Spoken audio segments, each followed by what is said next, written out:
નીકળ્યો અને ગઈકાલની દુઃખદ ઘટના ભારત માટેનું કલંક કહી શકાય. ભારતની સહન શક્તિનું આ માઠું પરિણામ છે. ભારતની સહન શક્તિ પહેલી વાર જોયું આવું કે નિર્દોષોને પહેલગામની અંદર કાશ્મીરમાં તમે કલ્પના તો કરો કે એની પત્ની બાજુમાં ઉભી હોય અને એ કગળતી હોય કે તમે મને મારી નાખો, મારા પતિને નહીં, તું કેવો છો એ કે.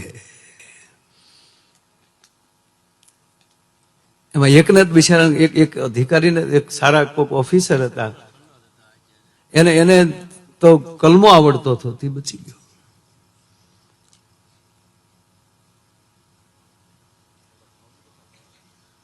આપણા ભાવનગરના બે, એક સુરતના, જે કાંઈ આખા ભારતના એ આપણા જ છે બધા. અને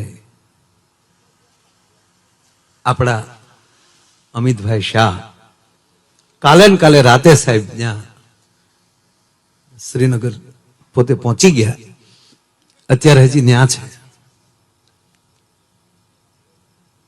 અને તમામના પરિવારને